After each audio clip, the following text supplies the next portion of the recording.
upon 210 pounds of በቦክሱ ዓለም ታሪክ በተፋላሚዎቹ አይን ውስጥ ፍርሃትን በመዝራት ገና ሪንግ ውስጥ ከመግባታቸው በፊት ሜንታሊ ያሸንፋቸው የነበረው ይህ አስፈሪ ቦክሰኛ ማን እንደሆነ ታውቃላችሁ? ለአንዳንዶች እርሱ በ20 ዓመቱ የዓለምን ከባድ ሚዛን የቦክስ ዘውድ በመጫን ታሪክ የሰራ በፈጣንና ገዳይ ጡንቻዎቹ ዓለምን ያስደመመ እውነተኛ ቦክሰኛ ሲሆን፣ ለሌሎች ግን በቁጣው በእስር ቤት ቆይታውና በሪንግ ውስጥ ተፋላሚውን ጆሮ ላይ በመንከስ በታሪክ የማይረሳው አወዛጋቢ ድርጊቱ የሚታወስ አስፈሪ ሰው ነው። ከብሩክሊን ድሃና አደገኛ ጎዳናዎች ውስጥ ከነበረው አስከፊ የሕፃንነት ቆይታው እስከ ታላቁ አሰልጣኙ ካስ ዳምቶ አባትነትና መመሪያ የቦክስ ሪንጉን በቁጣው ያንቀጠቀጠ የማይክ ታይሰን እውነተኛ ታሪክ ምንድን ነው? ዛሬ በቻናላችን ሰው ዘጋቢ የዚህን ታላቅ ቦክሰኛ መነሻ፣ የልጅነት አሰቃቂ የህይወት ጉዞና የመጀመሪያዎቹን የታሪክ ስኬቶቹን በጥልቀት እንዘረዝራለን። የማይክ ታይሰን ታሪክ የሚጀምረው በሰኔ 30 በ1966 ዓ.ም ብሩክሊን በተባለች ከተማ ውስጥ ሲሆን ያደገው ወንጀል፣ አደንዛዥ ዕፅ፣ የፖሊስ ጥቃት በሚበዛባት አስፈሪ ከተማ ውስጥ ነበር።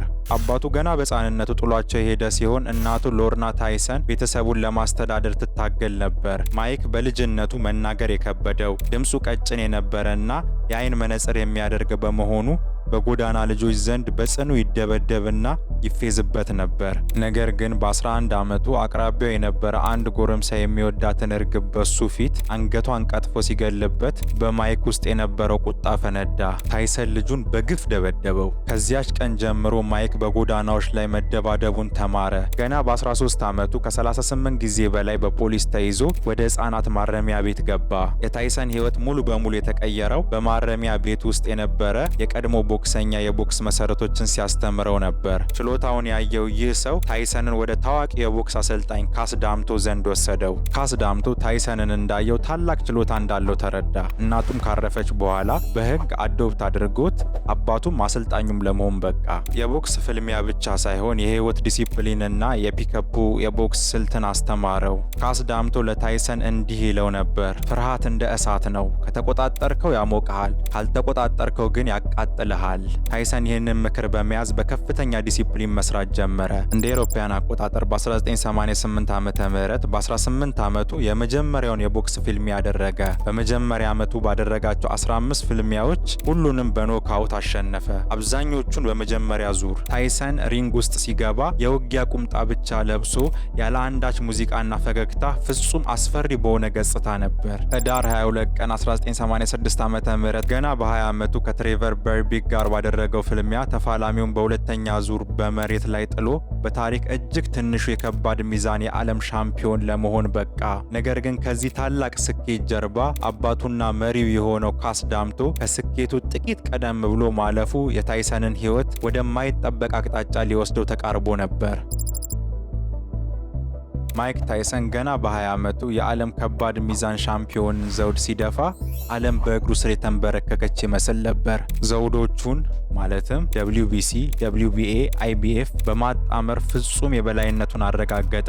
ነገር ግን ከዚህ ታላቅ የክብር ማማ ጀርባ ሕይወቱን በዲሲፕሊን ይመራ የነበረው አባቱና አሰልጣኙ ካስ ዳምቶ በሞት መለየቱ ትልቅ ክፍተትን ፈጥሮ ነበር። ታይሰን ልክ ጥበቃ እንደሌለው አንበሳ ሆነ። በዙሪያው የገንዘብና የስልጣን ፍላጎት ባላቸው ሰዎች ተከበበ። የታዋቂው ፕሮሞተር ዶን ኪንግ ወደ ታይሰን ሕይወት መግባትና የቀድሞ ታማኝ አሰልጣኞቹ መባረር የውድቀቱ መጀመሪያ ሆነ። ታይሰን ልምምድ መስራት ተወ። ሕይወቱ በቅንጦት፣ በፓርቲዎች፣ በሴቶችና በስሜት መጋጨት ተሞላ። የመጀመሪያ ሚስቱ ካትሪን ጊቨንስ ጋር የነበረው ጋብቻ በከፍተኛ ውዝግብና በቴሌቪዥን በሚተላለፍ ስድብ ተጠናቀቀ። ታይሰን ሪንግ ውስጥ የነበረውን ፍጹም ትኩረትና ዲሲፕሊን ከጊዜ ወደ ጊዜ እያጣው መጣ። የካቲት 11 ቀን 1990 ዓ.ም በጃፓን ቶኪዮ ከተማ የተደረገው ፍልሚያ በቦክስ ታሪክ ውስጥ እጅግ አስደንጋጩን አጋጣሚ አስተናገደ። ታይሰን ያለምንም በቂ ልምምድ ተቃዋሚውን ቡስተር ዳግለስን እንደ ቀላል ነገር በመቁጠር ወደ ሪንጉ ገባ። ዳግለስ ግን ሕይወቱን ለመቀየር ነበር የመጣው። በ10ኛው ዙር ላይ ያልተጠበቀው ተከሰተ። ዳግለስ ታይሰንን በጠንካራ ጡንቻዎች መትቶ መሬት ላይ ጣለው። ታይሰን የአፍ መከላከያውን መሬት ላይ ወድቆ ለመፈለግ ሲታገል ዓለም በሙሉ በድንጋጤ አፉን ያዘ። የማይበገረው አይረን ማይክ በኖካውት ለመጀመሪያ ጊዜ ወደቀ።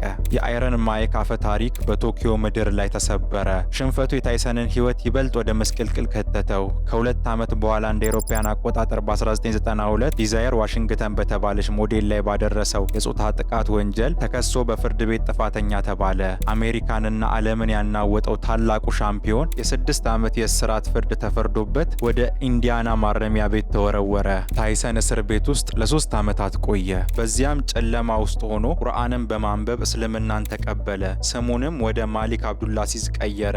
አእምሮውንና አካሉን እንደገና ለመገንባት ቢሞክርም ከእስር ቤት ሲወጣ ከፊቱ የሚጠብቀው ግን በቦክሱ ታሪክ ውስጥ እጅግ አወዛጋቢውና አሳፋሪው ምዕራፍ ነበር።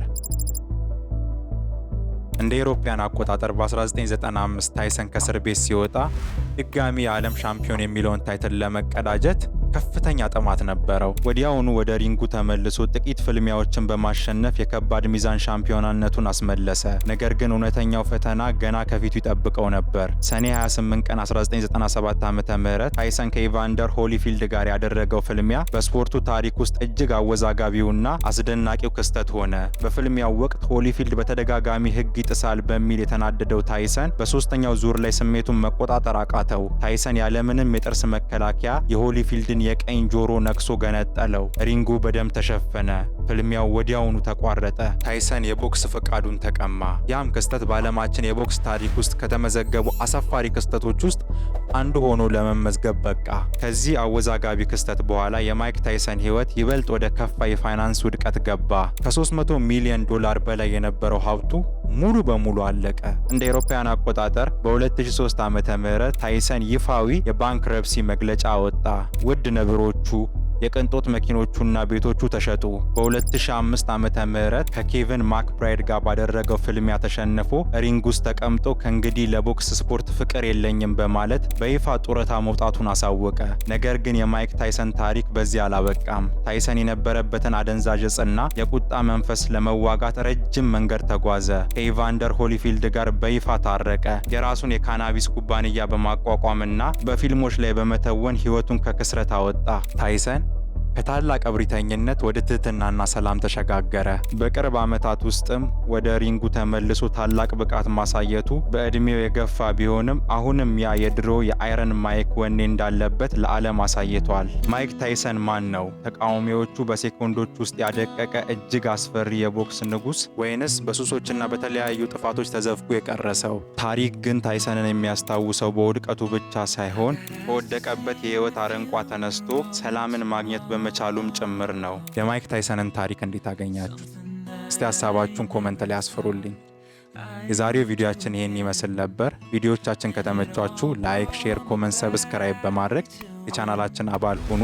በቀጣይ ሳምንት በሌላ ቪዲዮ እስክንገናኝ ቻው።